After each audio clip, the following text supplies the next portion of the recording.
J'avais dit que ce matin, je prendrais des questions-réponses pour ce qui concerne les offrandes et la dîme. I have announced that this morning I will be taking questions regarding tithe and offering. Je voudrais qu'on mette vraiment de l'ordre. But I would like for us to keep everything in order. C'est une question à la fois. One question at a time. Et si je réponds à la question, pendant que je suis en train de répondre à la question, n'écrivez pas d'autres questions dans le groupe chat. And if I already take one question, please do not post another question in the group chat as I'm answering. Sinon, on va se retrouver, je réponds à une question, j'en ai 2, 3 dans le groupe chat. Je serai en train de couper le fil d'idées pour chercher à répondre à d'autres et on va aller du coq à l'âne. Otherwise, I'll be receiving 2, 3 other questions while I'm still answering the other question, and I will lose my thought. Je prends les 3 premières questions. Donc, maman Maïkaha Lamande, maman Marie-Claire va commencer. Et puis, maman Yolande prendra ensuite. Et puis, maman Alice Dao prendra la troisième. I'm going to take the 3 first questions. Maman Marie-Claire will go first, and then Maman Alice Dao. Maman Yolande en deuxième. Maman Yolande will go secondly, and then Maman Alice Dao will be third. Je vous accorde la parole, maman. You have the floor, maman. Bonjour, Papa Raymond. Bonjour, tout le monde. Merci pour la parole. Amen. Good morning, Papa Raymond. Good morning, everybody. Thank you for yielding the floor to me. Amen. Ma petite question est la suivante. My little question is the following. Est-ce que les enfants sont censés donner leur dîme? Are children allowed to pay the tithe or show their tithe? Je venais de dire, ne mettez pas les questions dans le groupe chat. Quand quelqu'un pose la question, avec votre permission et avec respect, je n'y répondrai pas. Je vais carrément ignorer. I just explained specifically to not post any question in the group chat as I'm already answering another question. So respectfully, I will decline this question and I will not answer it. Allez-y, maman Marie-Claire, s'il vous plaît. Go ahead, Maman Marie-Claire, please.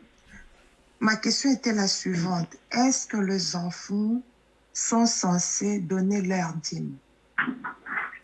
My question was the following. Are children supposed to tithe? Ok. Je vais y répondre en 2 temps. Okay, I'm going to answer this question in 2 steps. Comme je le disais déjà au départ, la dîme et les offrandes étaient des actes moraux. Like I mentioned before, tithe and offering were moral acts. Donc, ce n'était pas des choses que les gens étaient obligés de faire au départ, mais c'était des choses volontaires que les gens faisaient en réponse à leur amour pour Dieu. So it was not something people were obligated to do, but it was something that they were doing to express their love for God. Et dans la loi, cela a certes été institué, dans la loi de Moïse, elle a été instituée un peu comme une chose obligatoire. And although it was instituted in Moses' law as something mandatory, je vous ai montré comment, quand Abraham l'avait donné à Melchisédek, quand Jacob avait dit qu'il donnerait la dîme de tout, eux tous ne l'avaient pas donné comme un acte obligatoire. Melchisédek n'avait rien demandé, mais c'était lui, Abraham, qui a répondu à la révélation qu'il venait de recevoir. Like Abraham, when he gave his tithe to Melchizedek, actually didn't ask him for anything, but it was Abraham who willingly give it to him. Et dans la loi, cela a été réglementé. On y a donné un peu un caractère obligatoire. Je vous ai donné l'exemple un peu comme on oblige aux enfants à saluer les gens. La salutation n'est pas une chose obligatoire, mais on leur oblige quelque chose parce qu'on veut inculquer une certaine manière de faire. But the law made it somehow mandatory, and I gave the example. For instance, when we raise children, we usually require for them or we get them to greet people, although it's not an obligation, but we want it to become a norm for them to greet people. Mais quand un enfant grandit, ça devient, il comprend que c'est un acte moral normal. Donc saluer, tu n'es pas obligé qu'on te tire les oreilles pour que tu salues. But as they're growing, they realize, they understand that greeting people is a normal thing to do, and you don't need to get your ears pulled to do it. Donc, dans la nouvelle alliance, ces actes continuent à être des actes moraux, mais volontaires et non obligatoires. So in the new law, these things continue to be voluntary acts, but you don't. Sorry, Pastor, I forgot. Volontaires et non obligatoires. And not mandatory. Thank you. Et cela dépend juste de l'amour, la révélation et la compréhension que vous avez de Dieu. And all this depends on the love, the understanding, and yes, the love and the understanding, the revelation you have of God. Alors, si vous êtes parent et que vous voulez inculquer cette manière de faire à vos enfants ou cette manière de craindre Dieu à vos enfants, vous pouvez leur inculquer ça comme une manière de faire. So if as a parent you would like to instill in your children to do it as a normal thing, as an act of love for God, of a way of fearing God, you are free to do so. Mais normalement, quand on parle de la dîme, vous verrez qu'on en parle comme étant le dixième consort du revenu. Et revenu, teboua, veut dire ce qu'on a retiré comme salaire d'un travail qu'on a fait. But you understand that the tithe means the tenth of your income, and the word deboua means actually the tithe, the tenth of work and labor. Teboua, c'est le salaire ou le revenu. Teboua, which means the salary, so it has to come from the labor someone has done. On l'a vu par exemple. Normalement, c'est celui qui travaille qui donne son revenu. Mais on l'a vu chez les pharisiens. Je vous ai donné l'exemple. Eux, ils donnaient même la dîme de la menthe, les arachides, les nini. Donc, eux, ils allaient dans des pratiques comme ça. Même quand on donne de l'argent à un enfant, on dit, hey, enlève un dixième. Vous pouvez inculquer cela comme une manière de faire à vos enfants, mais non pas comme nécessairement quelque chose de très obligatoire pour eux, surtout qu'ils ne travaillent pas et n'ont pas un revenu fixe. So you feel like the Pharisees, they were giving the tithe of everything, not only the money, but even food. If they had peanuts or whatever they had, they would give a tenth of it. So you can instill that to your children if you wish, but it should not be, it doesn't have to be something mandatory. Moi, par exemple, j'inculque cette manière de faire à mon fils, à Nathan, de donner la priorité à Dieu. Donc, même quand je lui envoie quelque chose, même quand je lui donne quelque chose, je dis, ok, ça tu enlèves, c'est pour le Seigneur, ça c'est pour tes offrandes. Je veux inculquer cette manière de faire. For instance, I do the same thing with my son Nathan. Whatever I give him, I always tell him, I always mention to remove something for God. I say, okay, this is for God, and this is for your offering for God. I really want to put that in him, instill that in him, to put God first. Mais au départ, c'est une réponse de la révélation que vous avez de Dieu. But to start with, it has to come from the revelation. It comes from the revelation that you have of God. Non, l'enfant n'a peut-être pas la même révélation que vous. Donc, en tant que parent, je vous encouragerai à l'inculquer, à l'aider à suivre la voie de Dieu pour que même quand il grandit, qu'il ne se détourne pas de cette voie-là.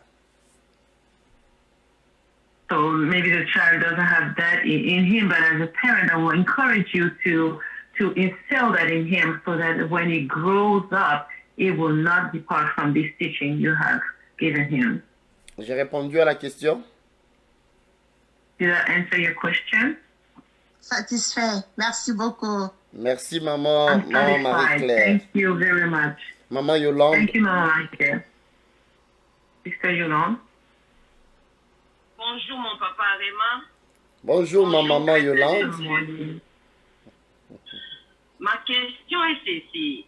Je voulais demander si on peut prendre le 1/10 et les donner à la donner à un membre de famille qui a des problèmes pour l'utiliser, mais tu lui dis, ok, je t'envoie mon 1/10 et tu enlèves le 1/10 aussi, tu donnes à Dieu. Est-ce que cela est bon ou ce n'est pas bon?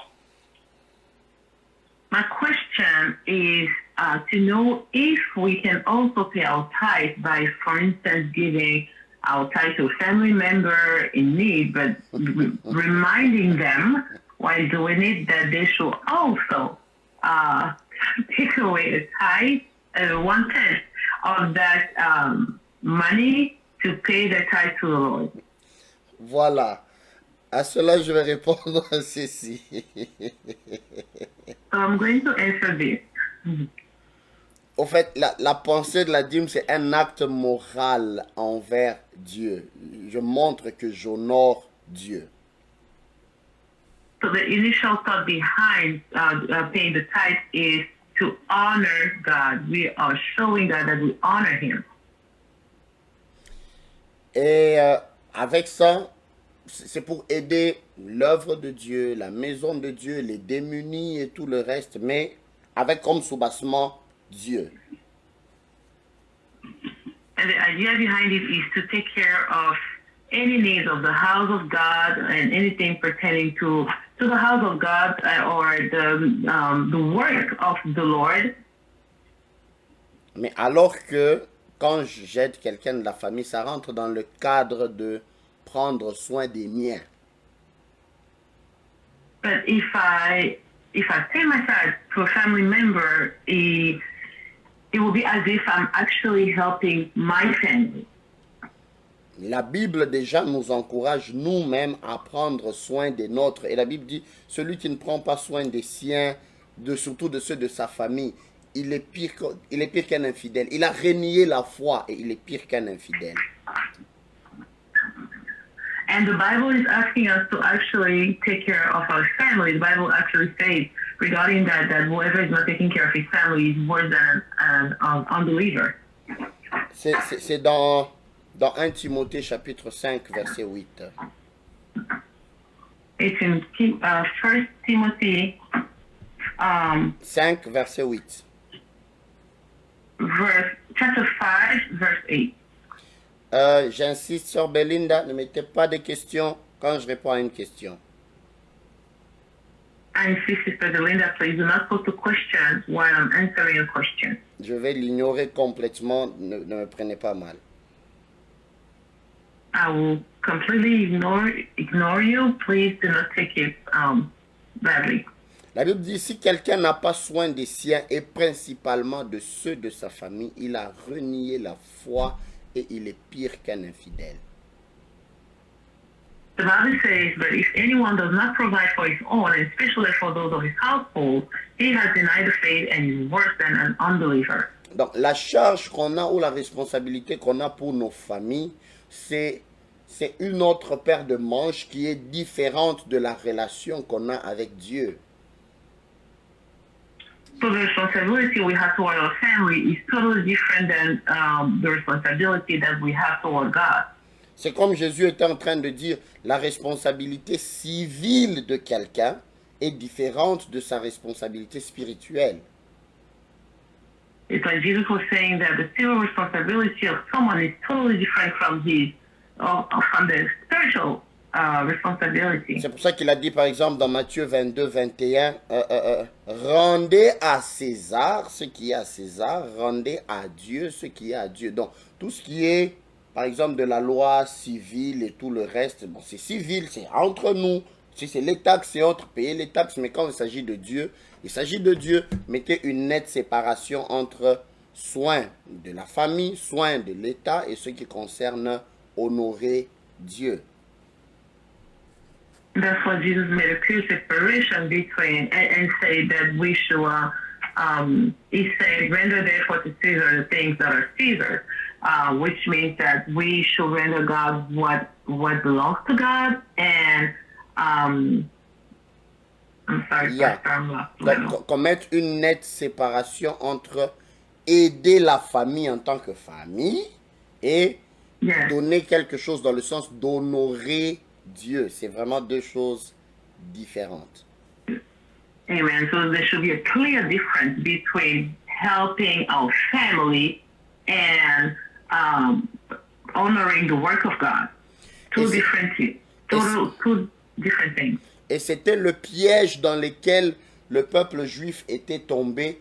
Ils se donnaient à eux-mêmes les dîmes, ils négligeaient la maison de Dieu. C'est même l'origine de Malachie 3.10 où Dieu disait, non, vos dîmes là, amenez à la maison du trésor pour qu'il y ait la nourriture dans le temple, pour que ça aide les sacrificateurs, les lévites, les orphelins et autres, mais que ça converge d'abord vers la maison du trésor, ça veut dire au temple. C'est ça, c'est de là qu'est venu ce passage de Malachie 3.10.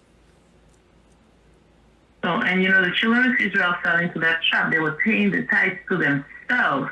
And this is where the scripture of Malachi 3, verse 10 originated from. It was reminding them to bring their first fruit, their tithe, to the house of God first, because the purpose was to help the priests, the orphans, and all the church's needs before anything else. Et vous verrez que dans la Nouvelle Alliance, cette pratique continue. C'est comme ça que l'apôtre Paul dit même à Timothée, parce qu'on prenait soi-même des veuves. Il dit même à Timothée, non, non, les femmes qui sont jeunes là, qui peuvent se marier, qui peuvent travailler, qu'elles aillent travailler, que celles qui sont veuves se déclarent vraiment veuves, qu'il y ait un critère de veuvage, parce que ces gens bénéficiaient de certaines choses venant de l'Église. C'est pour ça que j'ai dit, la dîme n'était pas seulement pour le pasteur, mais répondait aux besoins du peuple de Dieu, aider les orphelins, les démunis, ainsi de suite, dans la maison de Dieu. That's why Apostle Paul in the New Testament, the New Covenant, will say in the book of Timothy that even widows, for instance, should really declare, make known that they were widows, because they could actually beneficiate from some help from the church. Because all that, yes. Donc, parce que toutes les dîmes devraient converger à la maison du trésor, mais elles n'étaient pas l'exclusivité du souverain sacrificateur ou des sacrificateurs. Elle aidait et le sacrificateur, et les lévites, et les orphelins, et les pauvres, et les étrangers. Amen, because all the tithes, the purpose of the tithe was not to help the priest only, but it was supposed to help anybody in need in the community. So the Levites, the priests, the orphans, and everybody or anybody who might be in need. So the first purpose was to give it to the church first. Donc, mais il y a une nette différence entre les taxes qu'on paie à l'État, entre le soin qu'on prend de nos familles, qui est une responsabilité que Dieu nous a donnée, et ce qu'on donne à Dieu dans le sens de Seigneur, je t'honore, je contribue à ton œuvre. Si on mélange, on dit, bon, j'aide la famille comme si j'aide le Seigneur, on donne à César ce qui est à Dieu. So there's a clear difference between the state taxes that we pay and what we spend to take care of our family, what we give to God to honor Him, to show that we love and honor Him. It will be as if we give what we're supposed to give to God, we give it to someone else. It would be like giving to man or to Caesar what you're supposed to give to God. J'espère que j'ai répondu, Maman Yolande. Merci I hope beaucoup. I've answered your question. Thank you very much, Papa. Que Dieu vous bénisse. Maman Alice, c'était la 3e question. Il y a oui, mais le reste, on va faire après. Hein? So Mama Alice was supposed to ask the 3rd question. I see 8 hands raised, but we will answer them those questions another time. Papa Jess, j'avais dit je ne vais pas répondre aux questions dans le groupe chat. Papa Jess mentioned earlier that I will not answer to any question posted in the group chat. Je vais les prendre par ordre selon que les gens posent. I will answer in order. Allez-y, Maman Alice. Bonjour Papa Réma. Go ahead, Mama Bonjour. Alice. Ma question c'est aussi sur la dîme.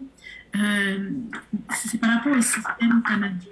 On a le revenu brut et on a le revenu net. Net, yeah. C'est ça. Donc, je veux savoir en réalité, c'est comment on fait la dîme. Parce qu'il y a ce qu'on nous dit sur le papier et puis il y a ce qu'on a dans le compte. Amen. Amen. Merci, So, Maman Alice. My question is the following. So in Canada, in the case of Canada, we have what we call the gross income, and we also have the net income. So there's a difference between what you actually get paid and what you actually receive in your bank account. So my question is, how do you pay your tithe? Je vais répondre en 2 temps. I will answer in 2 steps. Premièrement, ça dépend de la révélation et de l'amour que vous avez pour Dieu. First of all, it depends on the revelation and the love that you have for God. Comme je vous ai dit, c'est un acte volontaire, c'est une réponse volontaire à l'amour et à l'honneur que nous donnons à Dieu. Like I said, it's a voluntarily act and voluntarily response to the love that we have for God. Je vous ai dit hier, moi par exemple, j'ai vu que tellement Dieu a fait beaucoup pour moi. J'ai dit, Seigneur, moi je ne te donnerai pas le 1/10. Je te donnerai les 20%. Je donne le 1/5. Oui. Ça fait 10 ans que je donne le 1/5 au Seigneur. Amen. So me, for instance, I said the Lord has done so much for me, and so I decided not to give a 10th, but I gave 2 tenths. I gave 1/5 to the Lord. It's been 10 years that I've been doing it. Pourquoi? Parce que ça dépend premièrement de l'honneur et du respect que j'ai pour Dieu. Quelqu'un peut se dire, Seigneur, moi, sur mon salaire, c'est ce qu'on a écrit là que je te donnerai. Il fait pas mal. It all depends on the honor and the respect that you have for God. Mais comme je le disais, Teboua en hébreu parle du revenu net que vous avez dans vos mains. Donc quelqu'un d'autre qui dit, non, moi je donnerai sur ce que je reçois réellement, il n'a pas non plus péché. So Tebuah talks about the net income of what you actually receive in your bank account. But if someone wants to pay from the gross income, it's not a sin. You're not sinning. Quelqu'un me demandera, est-ce que c'est biblique? Oui, vous verrez par exemple dans Lévitique 19, hein, Lévitique 19, 9. Someone will ask me, is it even biblical? Yes, it is, because you can read about it in the book of Leviticus 19, verse 9. Vous pouvez le lire dans Lévitique 23, 22. And the book of Leviticus, chapter 23, verse 22.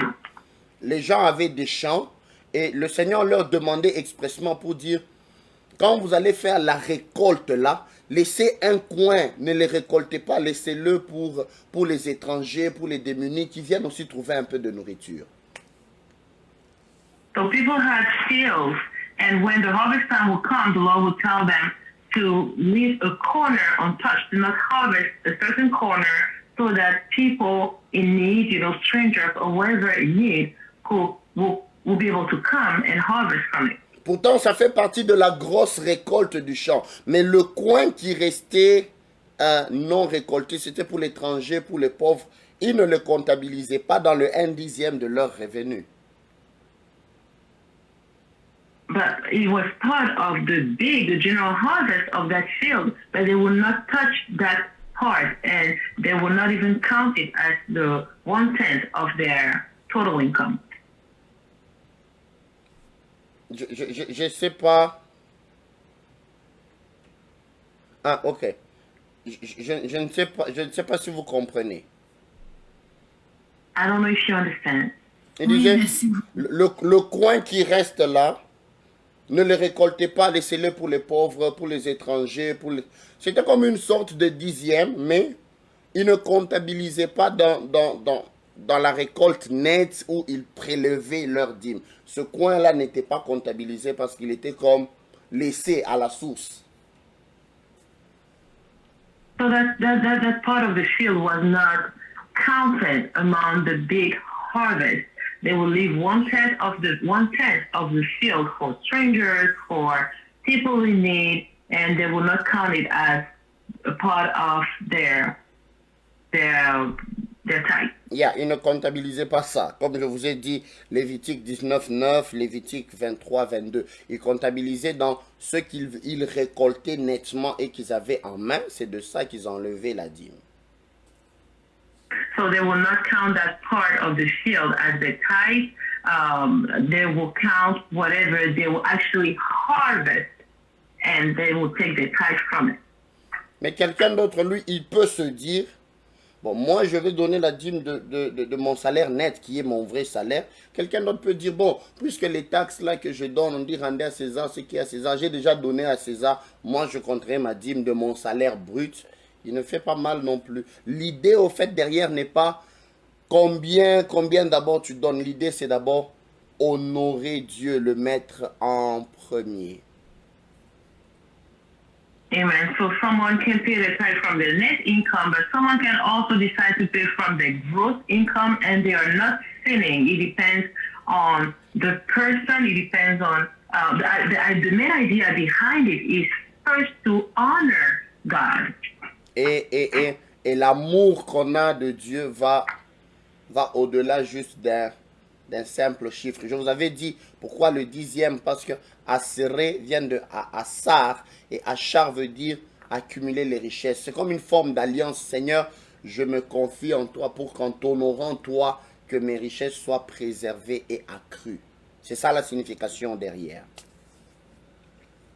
Amen. So, love goes beyond a number. It all comes from the word Asherah, which comes from Ashar, and Ashar translates to accumulate wealth. And when you do that, people are actually thinking, Lord, I confide, I entrust you with my health, my wealth, so you can increase it.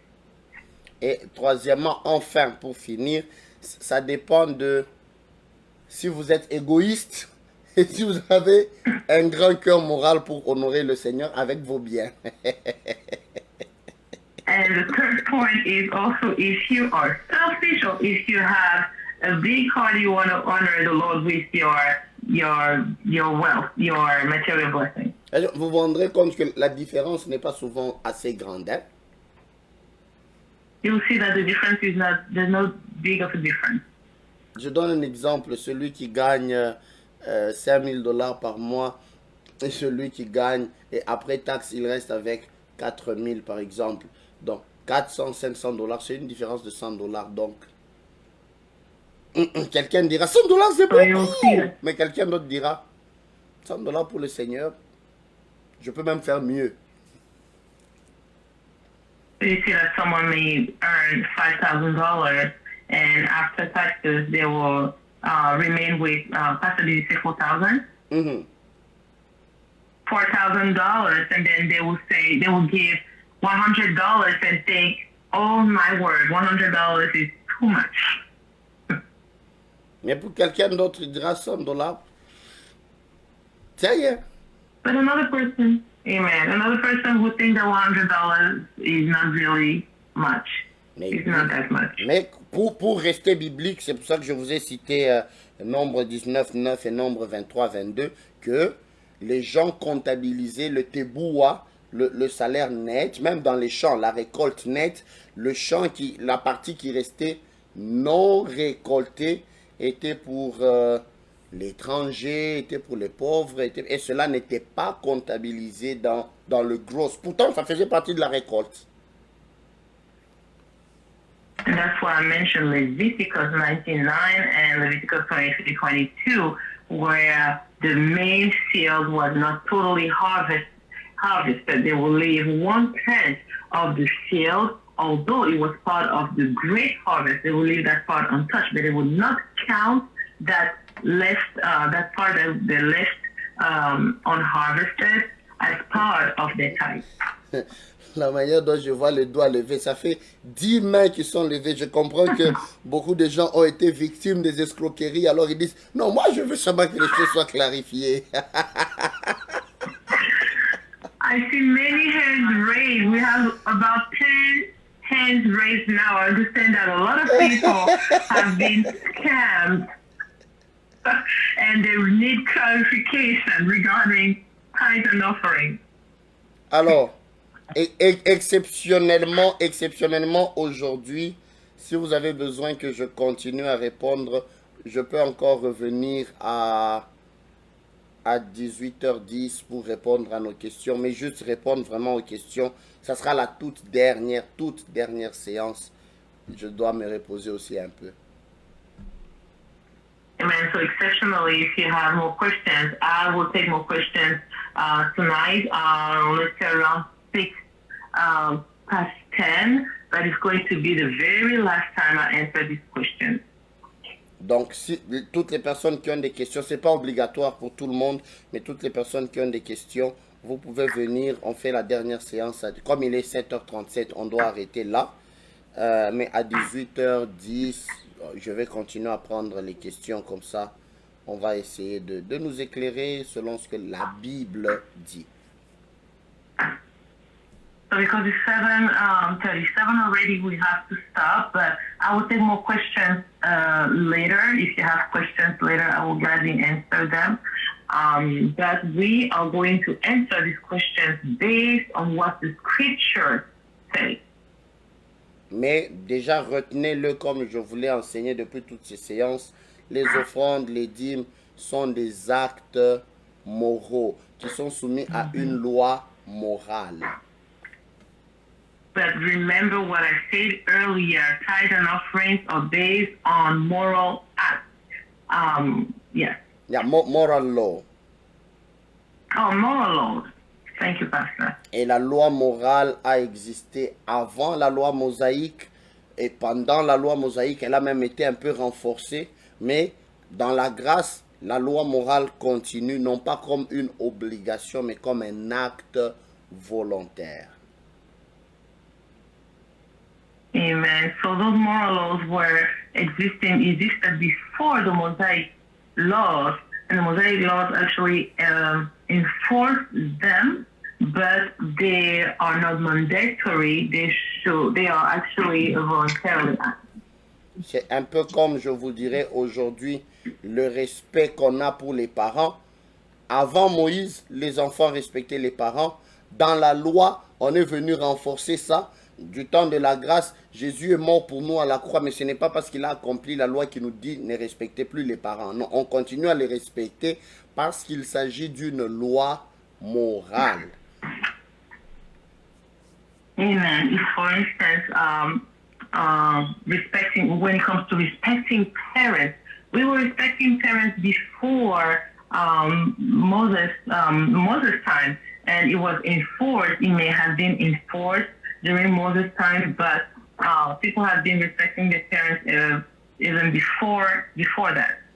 Et le fait que Jésus meure à la croix, ce n'est pas parce qu'on dit non, Jésus-Christ a aboli la loi que par exemple aujourd'hui nous allons dire on ne respecte plus les parents parce que c'est écrit dans la loi de Moïse. Non, c'est une loi morale qui n'a rien à voir avec les mitzvahs comme je vous l'avais expliqué. And it's not because Jesus died on the cross and abolished the law that we're going to stop respecting parents because it existed before. This is a moral law. Alors, je vais prier. On va continuer à 18h10. Hein. Si vous venez à 18h10, je vais répondre au reste des questions. J'espère qu'on va finir. So I'm going to pray and I'll answer your questions tonight at 6:10. If you come at 6:10, we will answer these questions. I hope we'll be able to. Merci, éternel Dieu, pour ta grâce et ta faveur. Thank you, everlasting Lord, for your grace and your favor.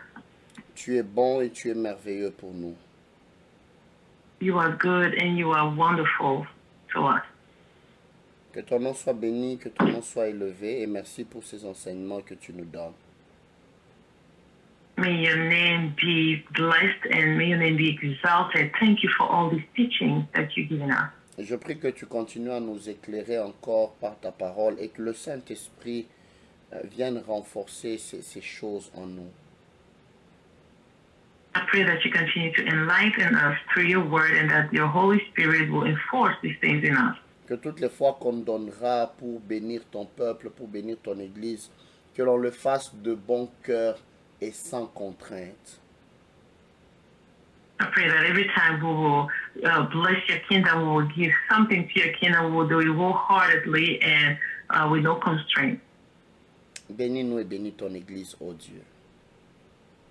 Bless us and bless your church, oh God. Au nom de Jésus. In the name of Jesus. Amen. Amen.